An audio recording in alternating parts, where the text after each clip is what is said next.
A very good afternoon to you and welcome to NTV at 1 this Saturday, the 24th day of August, historic day because it is the day of the 2019 national population across the country. My name is Edmond, Nyabola. Now, Bernard, what are the residents of Migori saying, especially when it comes to the issues of apathy and misgivings about this exercise?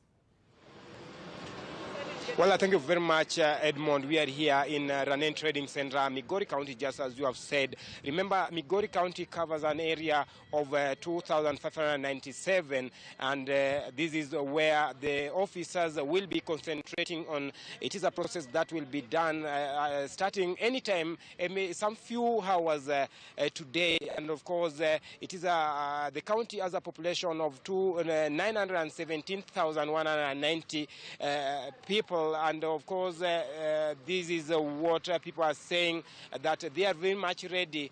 They have different reaction, and if I can tell you, Migori County has 8 constituencies that is having 40 wards. Currently, we are just going to talk to some of the people here just to get their views.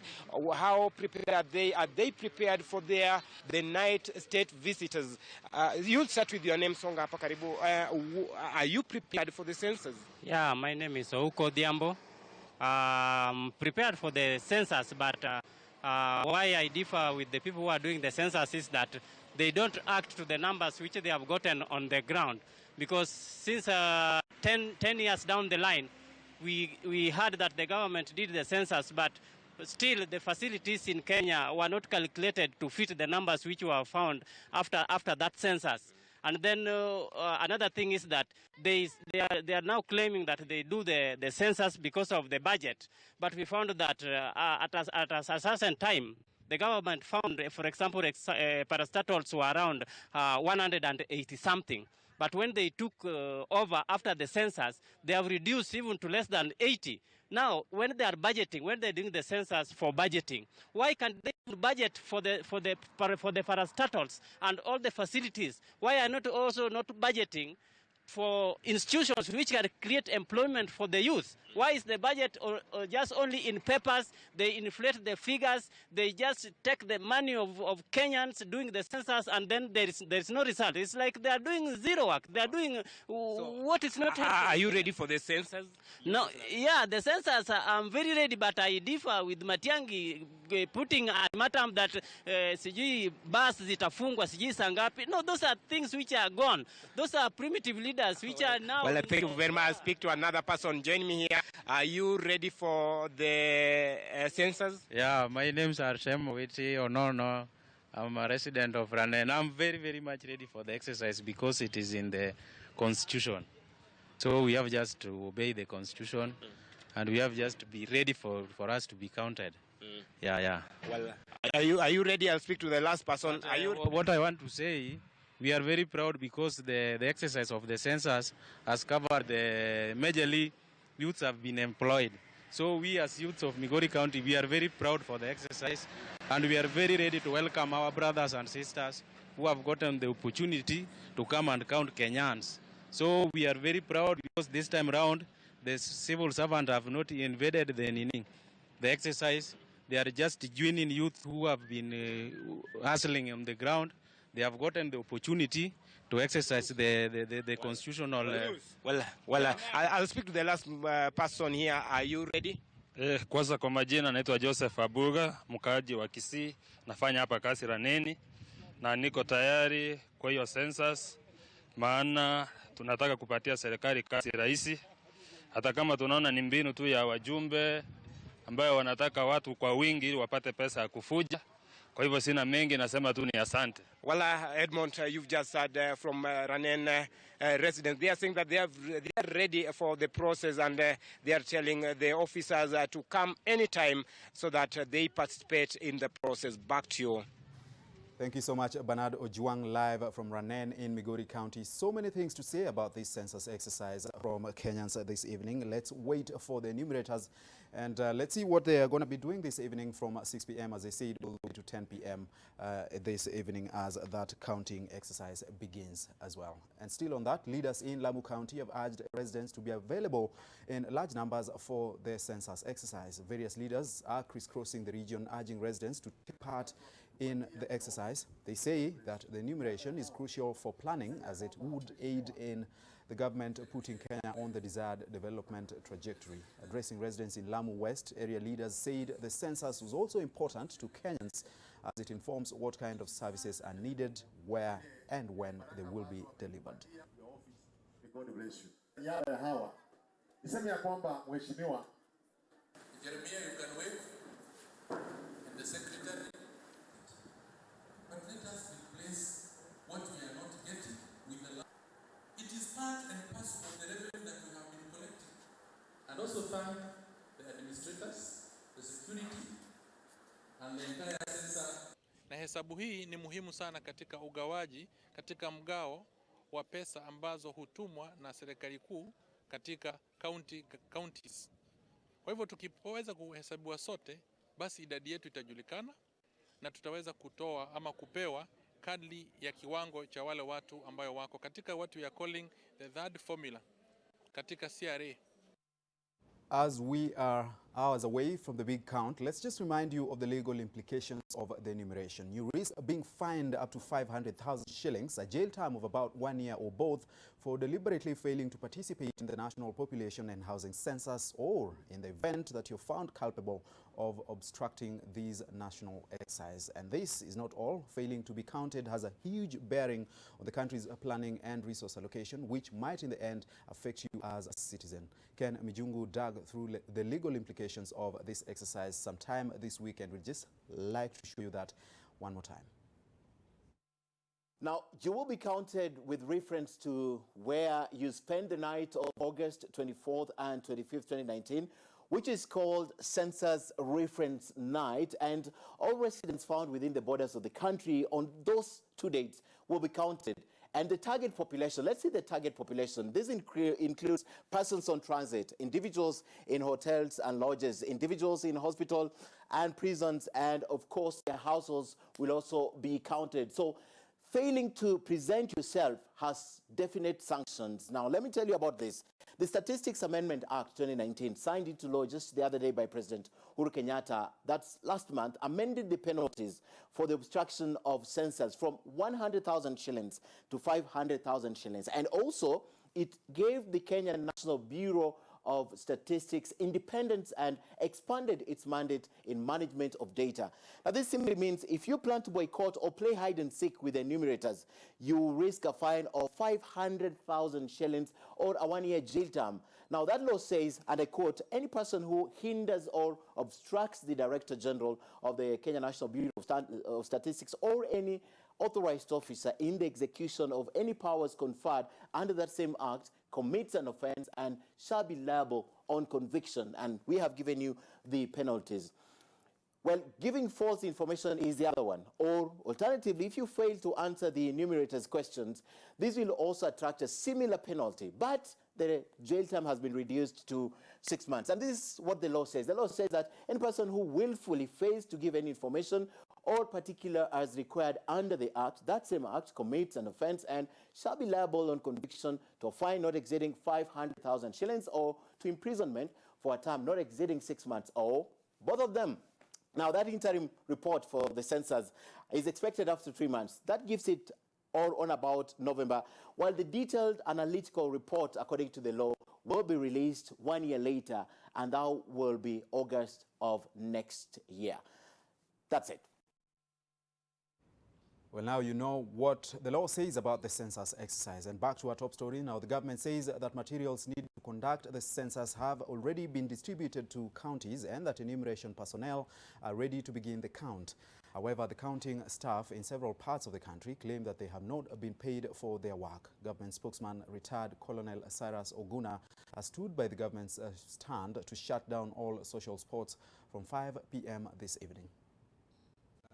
Kiswahili ningetaka kuongeza wale ambao wanafanya hii kazi, wale ambao wamefuzwa kufanya hii kazi ya census, na wasihi tu wasubiri kwa sababu pesa ipo, na wasilete malalamiko sijui hapa na pale. Pesa italipwa kama vile DG alivyosema, pesa iko na wakishafanya kazi watalipwa. Wasubiri tu, pesa watapata.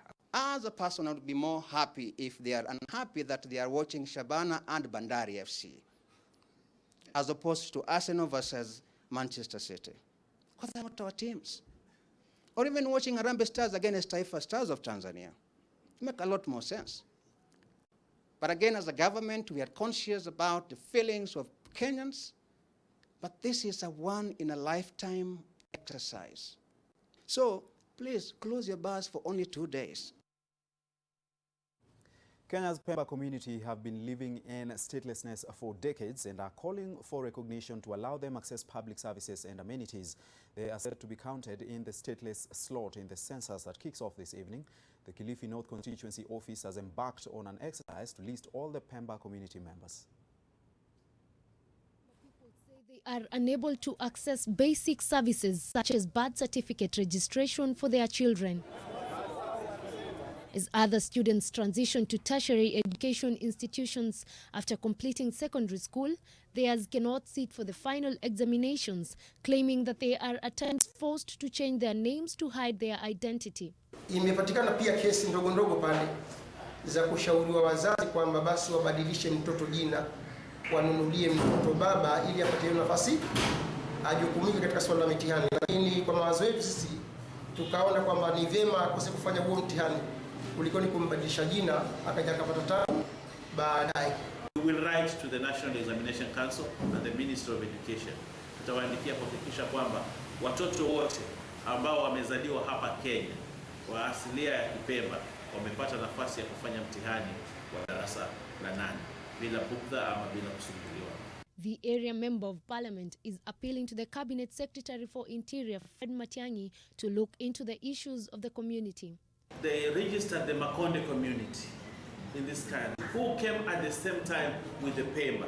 They do not have any valid reason whatsoever not to recognize the Pemba community as a Kenyan tribe. According to the member of parliament, they have so far registered 300 people and is calling upon the rest to not shy away from registering as they continue fighting for recognition. Nayoma Sampao, NTV. Away from the census exercise and to some sad news. A woman and her 7-year-old son have died after being ran over by a garbage truck along the Kibiria Satellite Road in Kawangware, that's in Nairobi County. According to witnesses, the truck's brakes failed, making the driver lose control and thereafter veer off the road, killing the two on the spot and injuring passengers in a tuk-tuk. Police officers at the scene had a hard time controlling the angry crowd. The truck was dislodged from the tuk-tuk and towed away from the scene of the accident.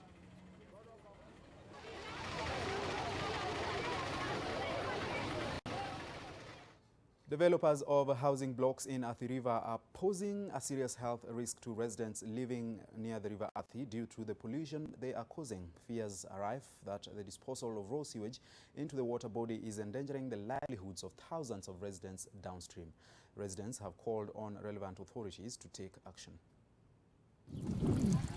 The waters below this tunnel, once clear and pure, are now dark and laced with the stench of raw sewage. Residents who say they were allowed to live and farm on the land by a manufacturing farm owner say they depended on the farms for sustenance but are now facing starvation due to the pollution. Those around it are now forced to live with a degraded environment. Sasa tulikuwa tunaishi maisha mazuri, lakini saa hii hata afya zetu zimedhoofika juu ya hizo makampuni. Tugeomba kitu yote ingetendeka, hizi kampuni agarau sijue vyenye zitapeleka siwa yao. The residents say that a Chinese company constructing over 600 housing units in the neighborhood lack proper waste disposal, leaving them vulnerable to illnesses and a toxic source of water. As the public and as the neighborhood, we are infuriated by such acts that are going on in this place because we are seeing untreated sewer from a housing developer right into private property. The water, which is unfit for human consumption, has also left farmers in the area without a hygienic method of irrigation. Boga tukipanda boga tupandi boga ya kukula kwa nyumba, inaenda kwa commercial use. Wengi wanauziwa na wakati boga tunauza kwanza kwa saa hii boga ya pandia ina market. Cattle within the area are forced to use this sewage as a watering hole, leading to even more detrimental effects for those that use it as a source of dairy and meat. Crispus Mushira states that he has written to the National Environmental Management Authority complaining about the pollution, but who have yet to respond. This comes on the back of NTV and Daily Nation's expose Toxic Flow, which shows the very ills and risks at play. Gena Kirori, NTV. Kisumu County is losing about 140 million shillings in healthcare costs owing to poor sanitation and wanting hygiene, especially among children. This is according to the county government's health department. As one of the ways to mitigate the impact of the situation, Rekit Benkisa, through Dettol, in partnership with Practical Action and the county government of Kisumu, have rolled out a school's hygiene program to raise awareness on the importance of hand washing among school-going children. The pilot phase of the campaign targets to reach 50 primary schools with a population of up to 50,000 children in Kisumu County.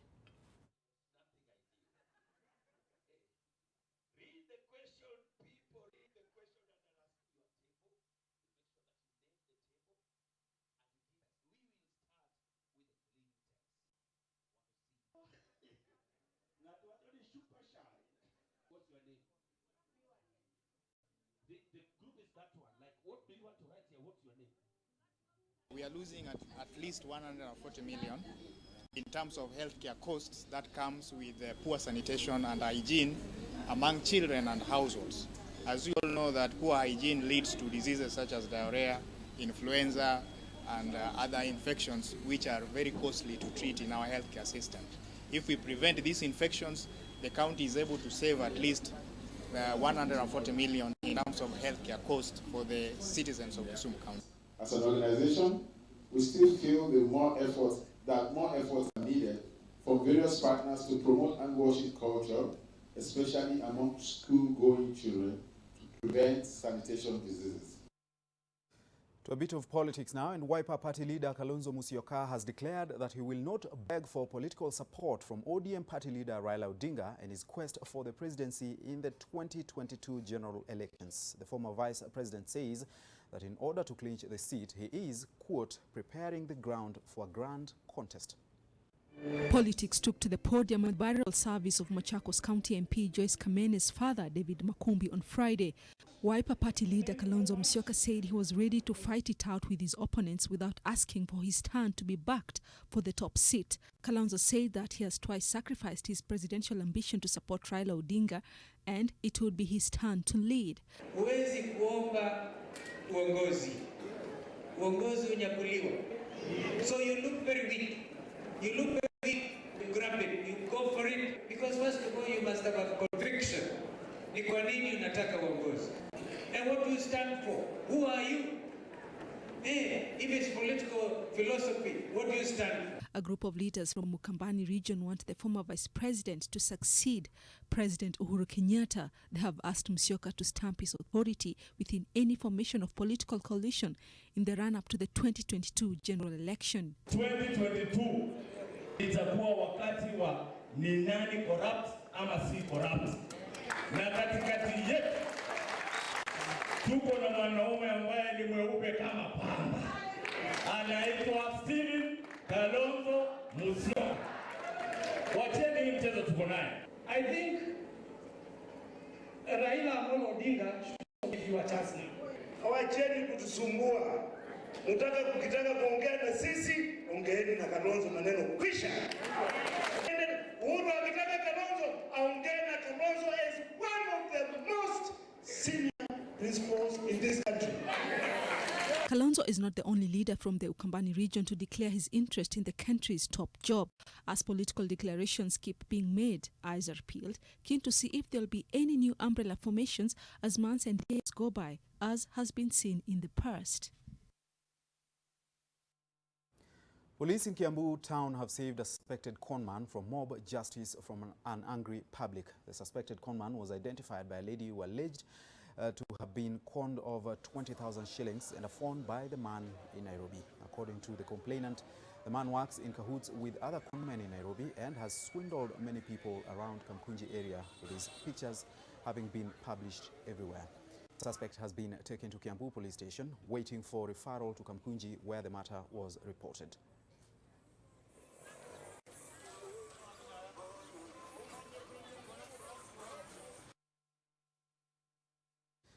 Now, a section of elders from Kirinyaga County now want the Kirinyaga community recognized as the 45th tribe of Kenya, making them independent of the Gikuyu tribe. The Kirinyaga elders say their language and culture is at risk of being lost, adding that they have filed a petition at the Constitutional Court seeking the recognition. They however claim that they are not promoting tribalism but want the culture preserved and respected. They further say that Kirinyaga is usually left behind, while other tribes like the Aembu and Ameru receive their portions as independent tribes during the sharing of national resources and social services. Badala watoto wetu wa Kirinyaga kusoma na lugha yao, wanasomeshwa na Kikuyu. Na hiyo tunaona ikiendelea namna hiyo, hata hii watu ya Kirinyaga watakuwa siku moja extinct. Tuna claim social benefits, recognition. Hiyo ndio tuna claim, kwa sababu wengine wanashukua watu wa Kirinyaga kama watu chini wasiojua maneno, kwa sababu sisi watu wa Kirinyaga ni. And to a bit of conservation news, an international team of scientists and conservationists are one stop closer to saving the northern white rhino species. The consortium successfully harvested 10 eggs from the last 2 female white rhinos in the world, a mother and a daughter duo who live in the old Pejeta Conservancy. 30-year-old Najin and her 19-year-old daughter Fatu had 5 eggs harvested from each of them and flown to Italy, where they will be fertilized with the frozen sperm from the last male white rhino. The embryos will be carried through surrogacy by a southern white rhino, as neither of the two can carry a pregnancy. Last male, Sudan, died in March of 2018. The procedure is part of an international research project named the BioRescue.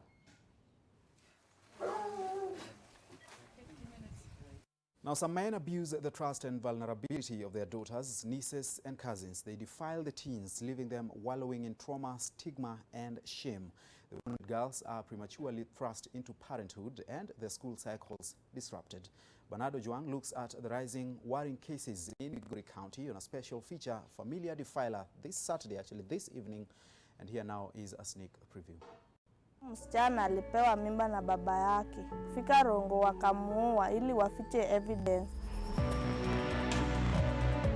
Told me that Ken is the one who has impregnated her. Who is Ken to you? It's my son, my brother. Kwenye huo kazi wangu alinirape, nikaenda nikaambia wazazi wangu. There are mothers who really cover cases of incest within their household. Children are getting pregnant under your own roof. Sikupenda kwetu tupewe mimba.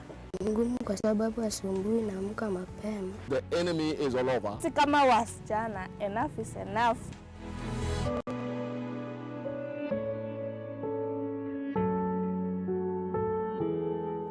Do stay tuned for that on the NTV Weekend Edition this evening, actually starting from NTV Jioni as well. Let's now cross over to Murang'a County, where the burial service or ceremony of the late Kikuyu Benga musician John Demetrio, I hope I've pronounced that right, is actually ongoing. Among those who are expected to attend, President Uhuru Kenyatta. Demetrio died earlier this week in a road crash near Thika, in that area at least. And he's being buried today, very popular among the Kikuyu community, especially because of the Benga songs and music that he composed and entertained them and the rest of the nation actually with his music for quite a long time. Let's just listen in.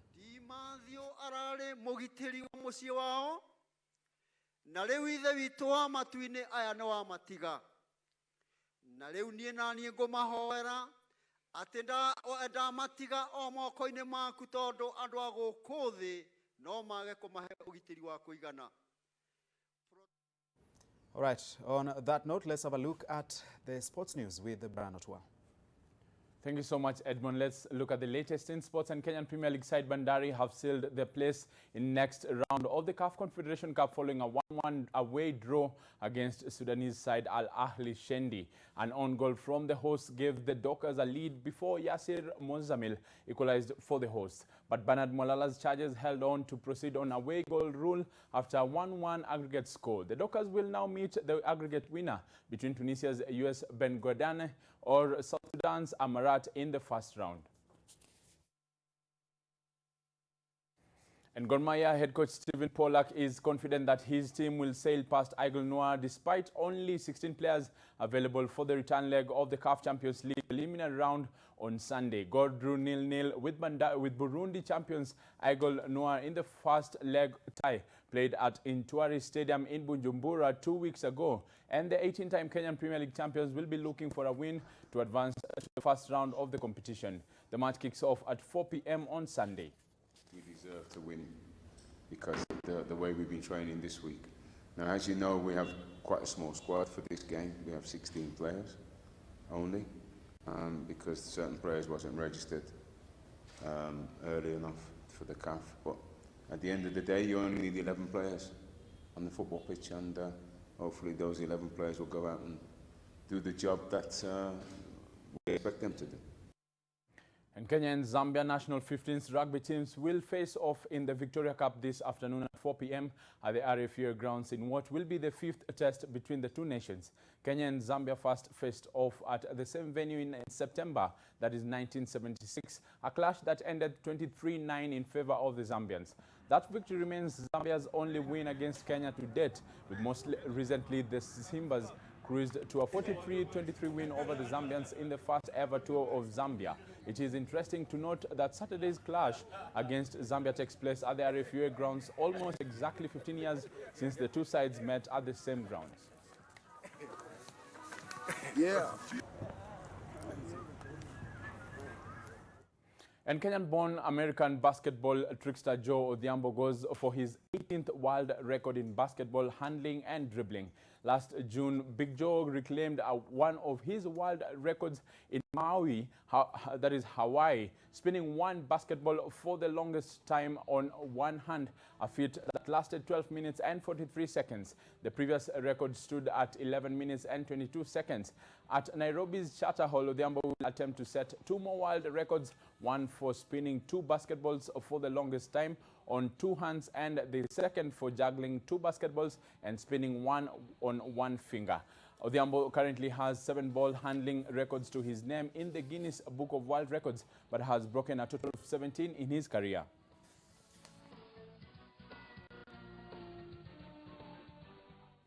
And Victor Wanyama is all but set for a return to Belgium, with media reports indicating that his representatives are in negotiations about a potential transfer to Club Brugge.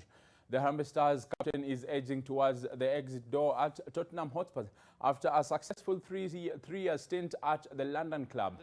The transfer fee to be paid to Tottenham Hotspur is in exchange for 20-year-old services is reported in the region of 1 billion upfront.